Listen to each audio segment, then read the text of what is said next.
Buenas noches, apreciados hermanos y hermanas en el Señor Jesucristo, que ha resucitado, ha vencido la muerte, ha subido al cielo a prepararnos un sitio para luego regresarnos, porque Él quiere que estemos también nosotros. Esa vez estamos con ustedes en esa transmisión para hablar de la palabra, los salmos. Tanto bien que le aprender de esta literatura sálmica que nos ayuda y nos da metodología de oración, de petición, alabanza, acción de gracias al Señor. Y conviene mucho que podamos entrar en esa dinámica. Por eso, a través de nuestras páginas de Facebook, Parroquia San Juan Bautista de Vallaguana, Vicaría Santo Cristo de los Milagros, Demetrio Noticias y Noticias Serie 4, llegamos hasta ustedes.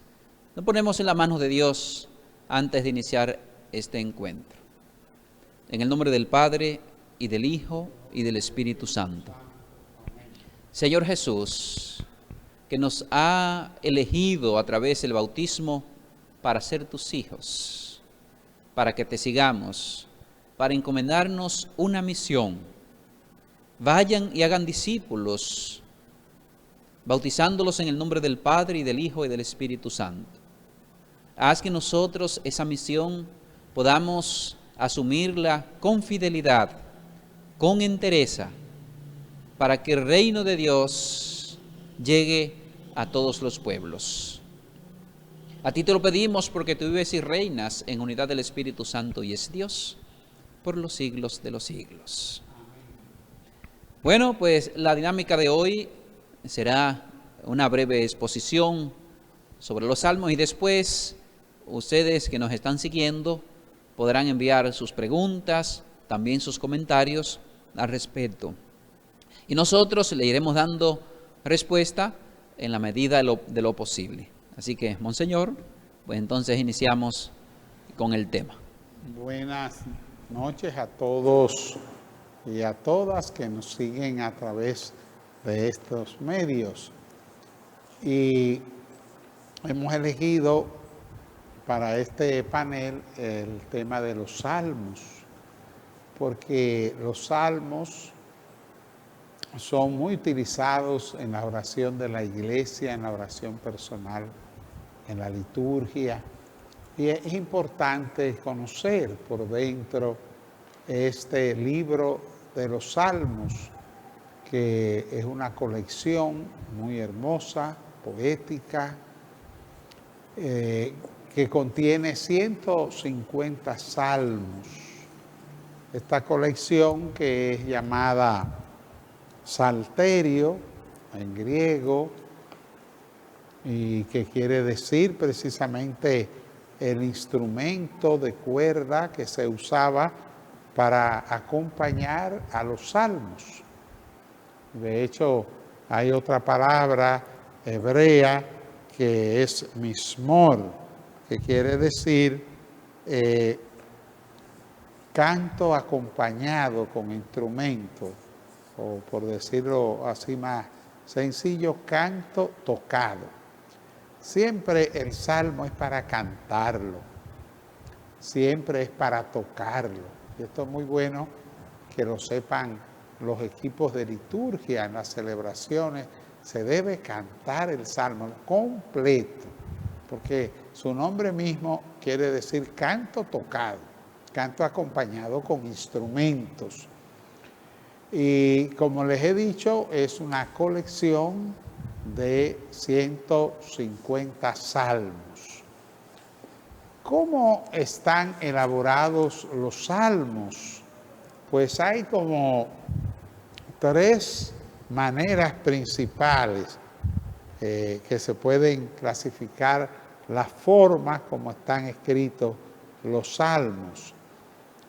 Una de ellas es los himnos, son canciones de alabanza a Dios, contando todo lo que Dios ha hecho en la creación y sobre todo en la historia del pueblo de Israel. De manera que hay realmente dos tipos de salmos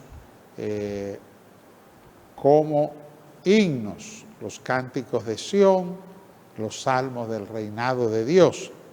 La segunda manera de escribir los salmos ha sido la súplica.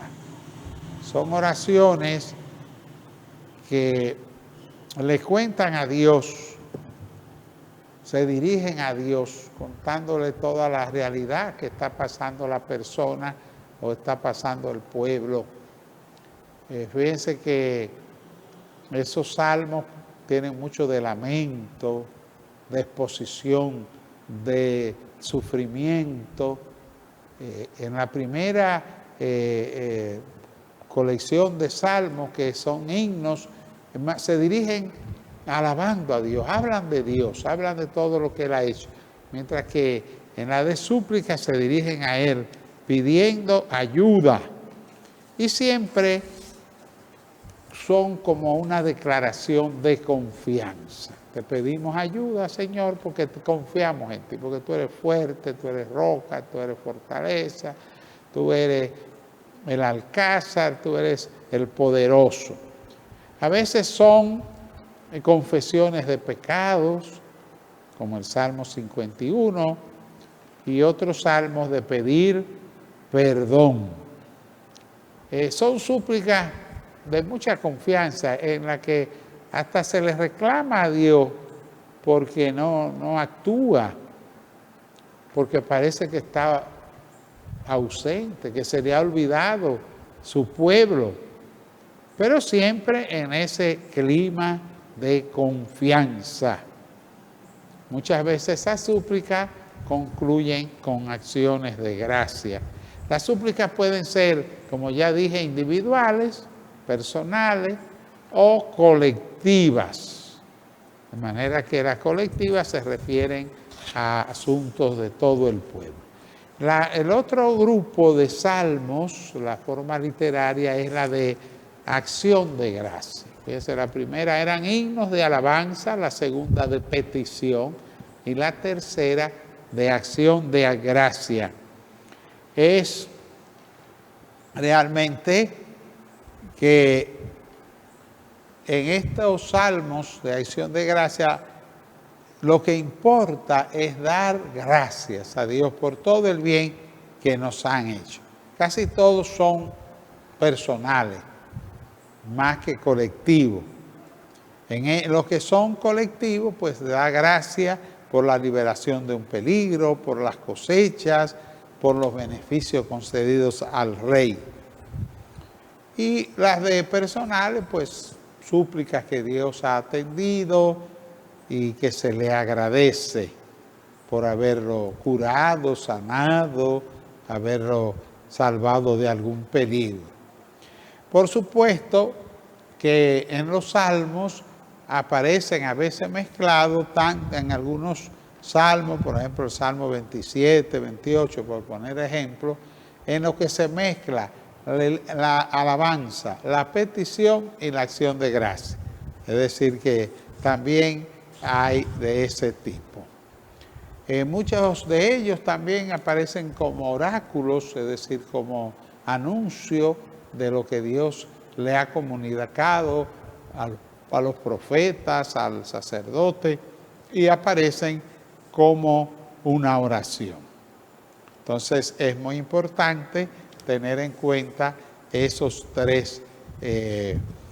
También hay una serie de salmos que están dirigidos al rey, tienen que ver con el rey, le llaman salmos reales, y que están metidos entre todo el salterio, el conjunto de los salmos, y ahí se pide por el rey, se da gracias por el rey, se alaba a Dios por ese rey, y así, ¿no?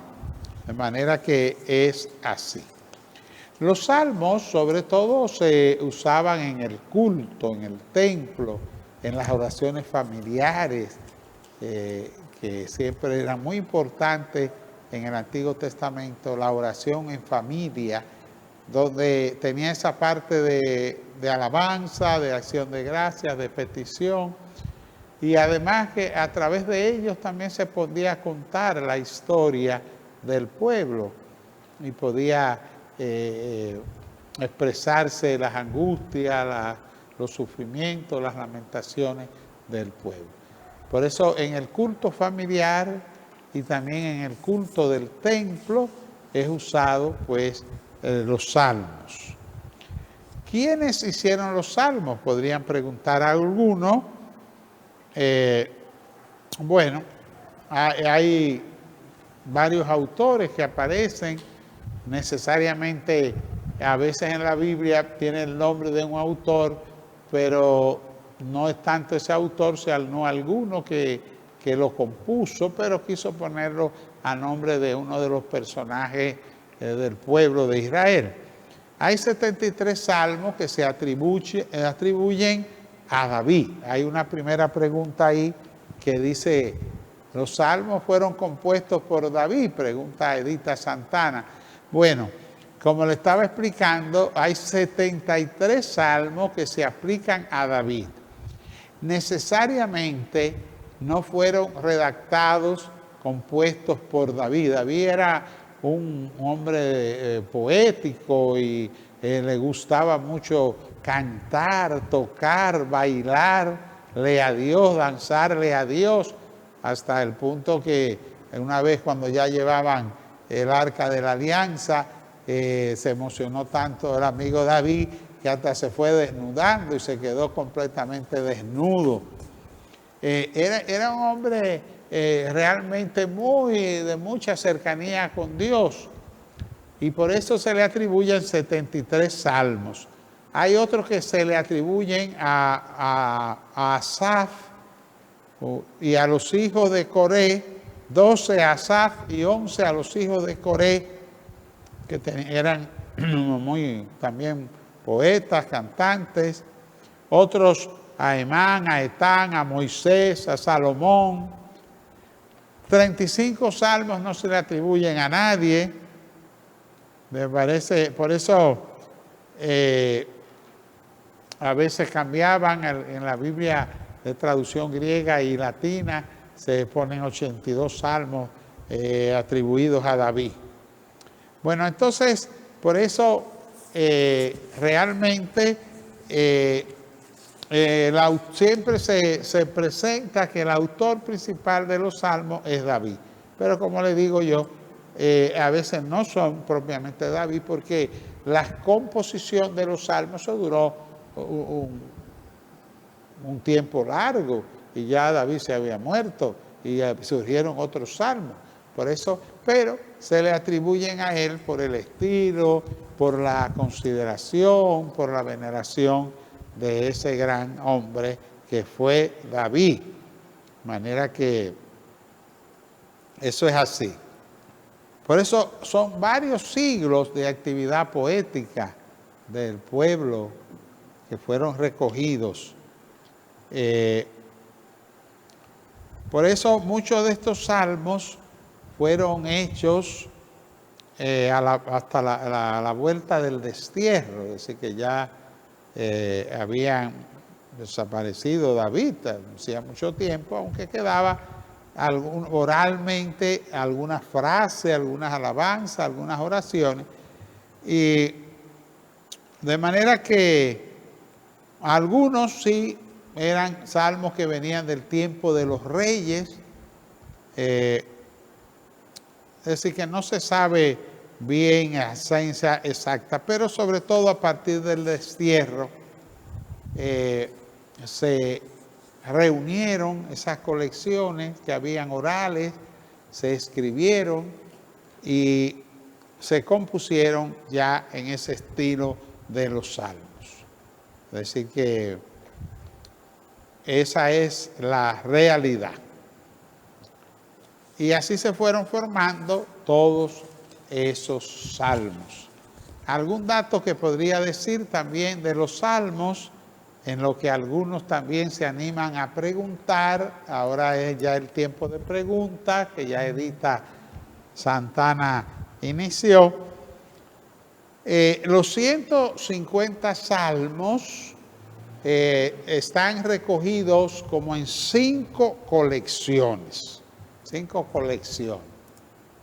Y es interesante que cada colección termina con unas palabras de alabanza, que decimos también doxología, palabras de dar gloria, de dar alabanza, de manera que cada uno de esos salmos, esa colección de salmos termina con una alabanza y empieza la otra colección.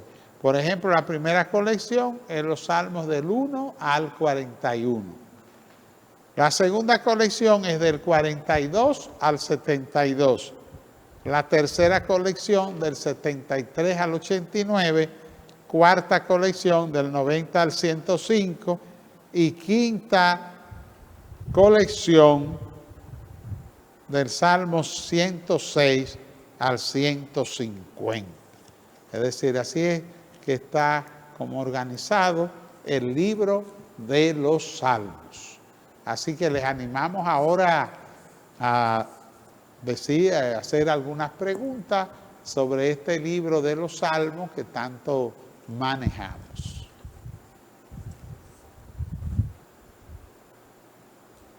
Muy bien, pues entonces estamos esperando las preguntas. Mientras llegan las preguntas, podríamos identificar, por ejemplo, la circunstancia en la que fue escrito cada salmo dependiendo de lo que estaba viviendo el pueblo, ¿no, monseñor? Sí, y no solamente el pueblo, la persona.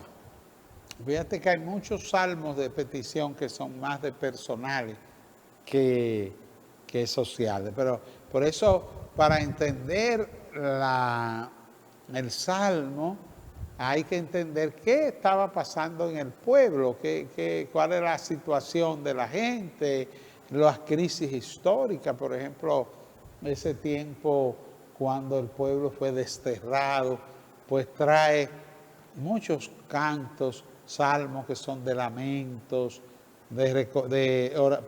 penitenciales, pidiendo perdón, porque el pueblo había olvidado a Dios, por eso había caído en manos de los enemigos.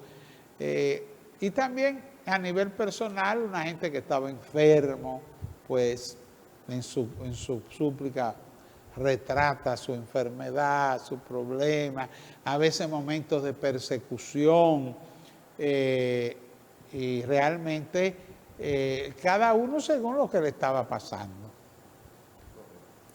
Bueno, tenemos una pregunta de John Mateo Severino. ¿David escribía por inspiración o por lo que pasaba en ese momento? Bueno, eso se liga por lo que pasaba en el momento, que llegaba en ese momento preciso la inspiración para hacerlo. Es decir, la inspiración de Dios viene en los momentos concretos, situados, en un momento de la vida de la persona o de la vida del pueblo. Es decir, que dependiendo de esa realidad, pues va a venir también la inspiración. Y la inspiración ilumina desde la fe la realidad que estaba pasando el pueblo o la persona que ora. Muy bien. Exactamente. Sobre todo si nos tocara escribir un salmo ahora, en esa circunstancia en la que estamos viviendo del coronavirus, que se ha convertido en una pandemia, es decir, ya a nivel mundial estamos con contaminación, entonces más o menos el salmo sería de súplica, de petición, Exacto. de perdón también, porque cuando el pueblo Exacto. siente que ha pecado, pues lo más natural es que tienda a pedirle perdón al Señor por lo que está sucediendo, no vaya a ser que sea por eso. Exactamente. Bueno, Edita Santana tiene otra pregunta. Si me permiten otra pregunta, pues adelante. Pensé que ya estaba la pregunta ahí. Muy bien. Es decir, que los salmos expresan la vida. Por eso, cuando uno reza los salmos, a veces uno se identifica, a veces con problemáticas que a uno le están pasando, al pueblo, pues uno se identifica, como que esas palabras inspiradas por Dios a esa gente, a ese pueblo, pues son como si fueran un retrato de uno mismo. Y por eso los salmos se puede estudiar todo un aspecto de la psicología humana, de momentos alegres, difíciles, de superación, de victoria, de fracaso, de éxito, de persecución, de enemigos que quieren acabar con uno, que quieren acabar con el pueblo. Todo lo que vive uno en la vida, en la realidad cotidiana de la historia humana, pues ahí en los salmos están retratadas esas situaciones, pero hechas oración, que eso es lo más interesante. Correcto. Me llega a la memoria, por ejemplo, el Salmo 8, que es tan hermoso y tan significativo, porque habla el hombre ahí de su debilidad, pero también del poder de Dios. Señor, ¿qué es el hombre para que te acuerdes de él? O sea, aparece en ese salmo una característica propia de esa persona que se reconoce débil, ¿verdad? Y que sabe que no merece lo que Dios ha hecho con él, pero como Dios es tan misericordioso, pues entonces lo ha elegido y lo ha elevado a tan alta categoría, a la dignidad de ser hijo de Dios. Bueno, tenemos la próxima pregunta. ¿Qué se tomó en cuenta para colocar los salmos justo antes de los evangelios, al menos en la Biblia latinoamericana? Bueno, generalmente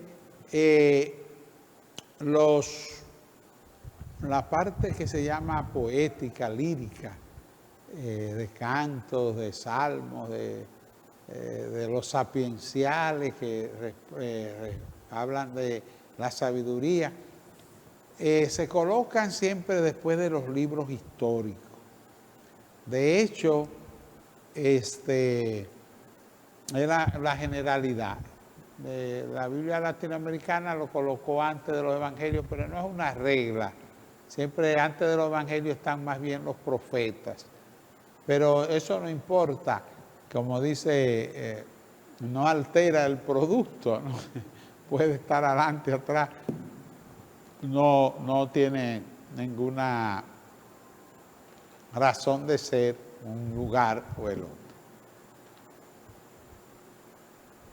Muy bien, la próxima pregunta de María de la Paz Soriano. ¿Es correcto orar partiendo desde un salmo como referencia? Bueno, no solamente que es correcto, que de hecho la iglesia todos los días reza los salmos.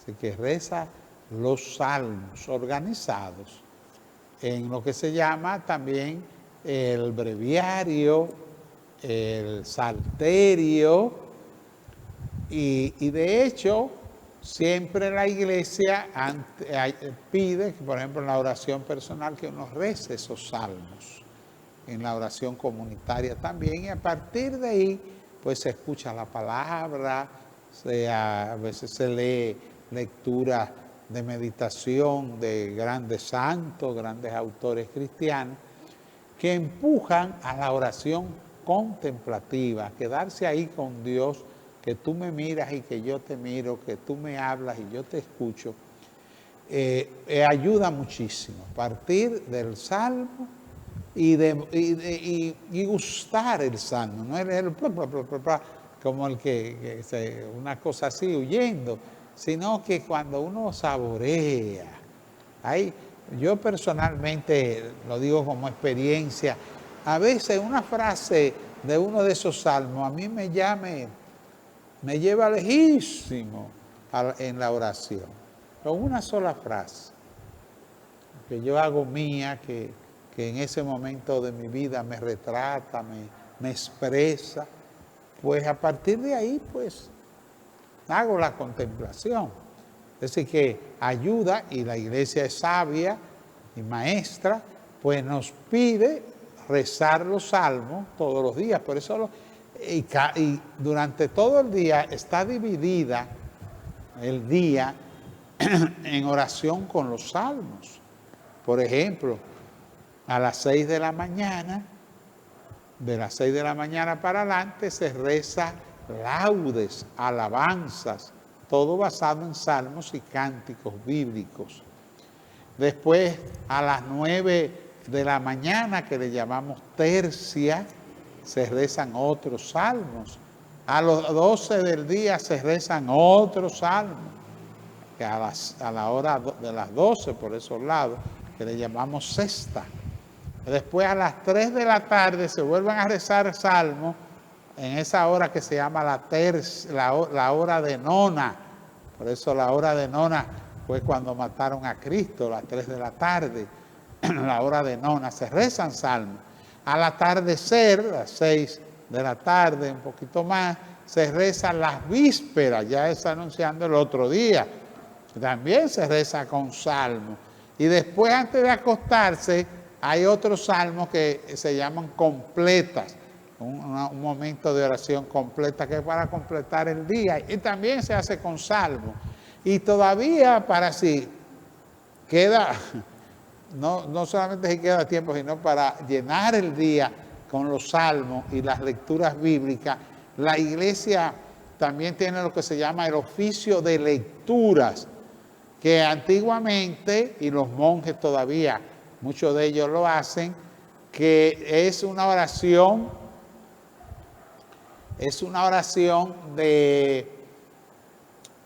que se llama oficio de lecturas, que se empiezan con los salmos, después viene una lectura bíblica y un comentario a la palabra. Y eso se llama oficio de lectura, que antes también se llamaba maitines, porque se hacían en la madrugada, a las 4 de la mañana, o de madrugada oscuro. Y entonces ahora se pueden rezar a lo largo del día, uno puede sacar otro rato para... Es decir, que todo el día la iglesia reza con los salmos. Y hay un libro que se llama Breviario, Oficio Divino, Liturgia de las Horas, como se quiera, que están puestos los salmos, los 150 salmos, organizados según la hora y el día, y según la fiesta que se celebra. Muy bien, la próxima pregunta de Isabel Concepción. Buenas noches. ¿Cuál es el salmo más largo y por quién fue escrito? Esta es una pregunta de un estudiante, podríamos decir, una que quiere aprender ese tipo de cosas. Hay de todo tipo de preguntas, preguntas orantes, preguntas pedagógicas. Esta es más una pregunta pedagógica. De todos modos, siempre ayuda. Este salmo es el más largo, el Salmo 119, entre paréntesis 118. Es el salmo más largo de la Biblia. Y es interesante porque está hecho en forma alfabética, lo que ahora se le dice acróstico. Aquí de la Aleph, que es la A de los judíos, hasta la última letra, que es la Tau. Entonces se va tomando cada letra del alfabeto hebreo y van poniendo una estrofa. Este salmo tiene 176 versículos. 176 versículos. ¿Qué le parece? De manera que es algo muy, muy interesante. Y todo ese salmo es un canto a la palabra de Dios, a la ley de Dios, a los preceptos de Dios, a los caminos de Dios. Es un salmo muy interesante. Y el que se lee el salmo y lo reza poco a poco, pues es un curso bíblico. porque va haciendo que uno se enamore de la palabra de Dios. La próxima pregunta de John Mateo Severino. ¿Qué situación atravesaba David cuando escribió el Salmo 50? Bueno, el Salmo 50 es un salmo penitencial, de pedir perdón. Ustedes saben que el pobre David no anduvo correcto con lo que hizo cuando se dejó llevar de la pasión y quiso quedarse con la mujer de su general, de Urías. Pues fue una cosa terrible, un pecado terrible. Y todo es un grito. Fíjense que ese momento fue cuando el profeta Natán lo fue a amonestar por haber adulterado con Betsabé, la esposa de Urías. Y él se conmovió con ese reproche tan duro del profeta. E hizo esa oración pidiéndole perdón a Dios, que retrata mucho la situación cuando nosotros pecamos, nos olvidamos del Señor, andamos por nuestra cuenta, nos metemos en muchísimos líos olvidándonos del Señor. Esa fue la situación de ese salmo. Tenemos aquí una pregunta litúrgica de Génova Mejía. ¿Por qué los salmos siempre responden a la primera lectura en la liturgia de la palabra, en la celebración eucarística? Muy bonita pregunta. Fíjense que el salmo en la liturgia de la palabra, como ella dice, responde a la palabra que Dios nos ha dicho. La palabra que Dios nos ha dicho. Cuando una gente le habla a otro, espera una respuesta.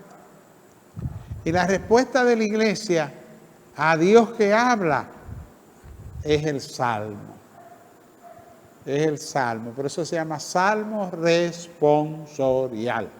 Responsorial viene del latín responsa, que quiere decir respuesta. Pues antes había una oración muy popular que era los responsos por los difuntos, porque es una oración con respuesta. El salmo es responsorial porque es una respuesta y además es acompañada por un verso de ese salmo que expresa el sentimiento ante la palabra escuchada. Por eso una idea para los que trabajan en la liturgia, que algunos dicen, vamos a responderle al salmo. No, amigo, usted no le va a responder al salmo, usted va a responder con el salmo. ¿Usted ve la diferencia? Si usted dice responder al salmo, es como si el salmo le habló y usted le va a responder. Pero como el que nos habla es Dios, yo le respondo con el salmo. Eso es bueno tenerlo en cuenta. Una palabra inspirada por Dios responde a una palabra inspirada por Dios. Ojalá el equipo de liturgia estuvieras todos conectados para que escuchara eso, porque en muchas ocasiones se le ha instruido al respecto y algunos todavía, como ya tienen en el disco duro codificado, vamos a responder al salmo, entonces se les sale, pero ya han escuchado lo correcto. Virginia Marisol tiene una pregunta. ¿Qué salmo es recomendable para la noche antes de dormir? Bueno, mira, a mí no me gusta mucho eso, Padre Faustino, de tener salmo como receta. A veces hay algunos, sobre todo los hermanos evangélicos, que tienen un listado de salmos. Esto te sirve para tal cosa, esto te sirve para la otra. Como si fuera un amuleto. Exacto. Pero la iglesia, para contestarle a Virginia, tiene la oración que se llama completas, que está hecha a base de cada noche de 1 o 2 salmos. Y todos esos salmos van muy relativos a la idea del descanso, de la noche, de todo eso, ¿no? Entonces, es muy importante fijarse en esos salmos. Hay algunos, por decirte algunos, que a veces a la gente le gusta mucho, pero lo cogen a veces con un sentido medio rarillo, abren hasta la Biblia en ese salmo, arriba de la cama, porque hay gente que siempre coge la cosa para donde no es. El Salmo 91 es un salmo que es muy propio de las completas, y realmente esas completas ayudan mucho para uno entregar el día. Se empieza con una oración pidiendo perdón por lo que uno no hizo como Dios quiere. Después se hace un salmo, y a veces se hacen 2, y después de eso viene una lectura pequeña, breve, y un himno, el himno de Simeón: ya puede dejar a tu siervo irse en paz. De manera que es una alusión al descanso de la noche. Por ejemplo, Monseñor, el salmo de las completas de hoy es 85. Bueno. Oración de un pobre ante las adversidades. Pues que empiece por ahí. Así que puede iniciar por ahí, Marisol, por ese salmo. Y tú puedes buscar en internet salmos de las completas en la liturgia de las horas, y ahí te salen todos los salmos. Le aconsejamos descargar la aplicación ePress Liturgia, que aunque no tenga internet, puede descargarla y abrirla en su celular y ahí rezar su completa. Va a la aplicación, abre y donde dice completa, ahí le aparece la oración íntegra de esa noche. Recuerden siempre compartir esto, y para que ese conocimiento le llegue a mucha gente necesitada de saber esto, y por tanto sería caridad de parte nuestra compartirlo para que esas enseñanzas muchos puedan disfrutar de ellas. Muy bien, pues yo creo que realmente es algo muy interesante. Yo quisiera decir algo que es raro que no lo han preguntado, pero me quiero adelantar. Es interesante lo que dice, algunos preguntan siempre, ¿por qué en la Biblia aparece un número y entre paréntesis otro número? Yo estaba esperando esa pregunta. Estaba pregunta yo. Entonces, de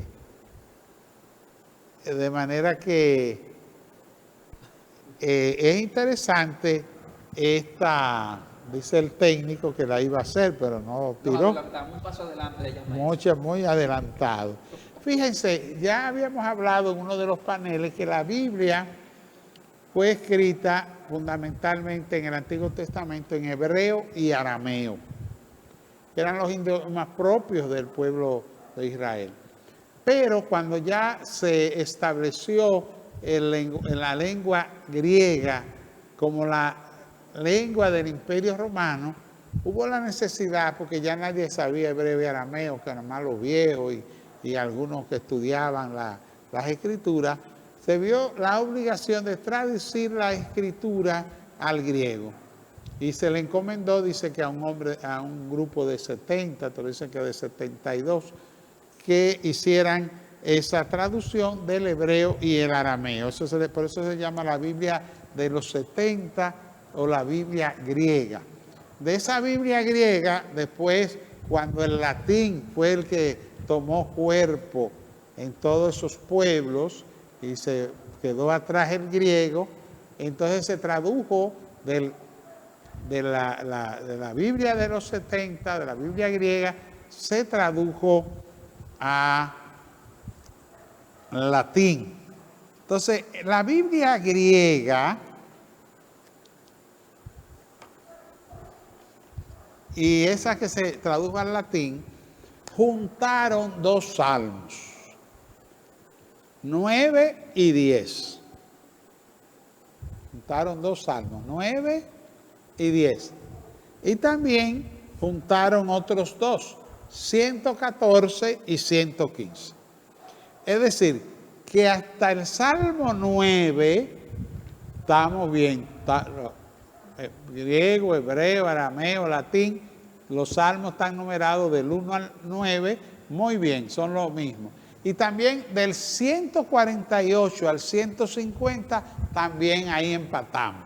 Pero entre eso, entre el 11 y el 147, todos esos salmos, la Biblia hebrea le lleva un número adelante. Y por eso hay que poner siempre, sobre todo porque muchos citan la Biblia, el número de la Biblia hebrea, y otros citan los de la Biblia griega. Y nosotros, la Iglesia Católica, por mucho tiempo, la Biblia latina, la Vulgata que se llama, de San Jerónimo, esa Biblia también sigue la griega, entonces tiene un número menos. Entonces por eso así es que van. Eso del Salmo 11 hasta el 147, en el 148 vuelven todas las traducciones a tener. Entonces por eso se pone entre paréntesis. Por supuesto, hablando a la gente de liturgia, en la liturgia el número que se sigue es el número propio de la Biblia traducida al latín. Pero como hay muchos que utilizan una traducción y otras, siempre se pone en la cita, por ejemplo, Salmo 117, entre paréntesis se pone 116. Y así se va, es un asunto histórico. Muy bien, pues al parecer no hay más preguntas. En ese caso vamos a ir concluyendo por el día de hoy, esperando que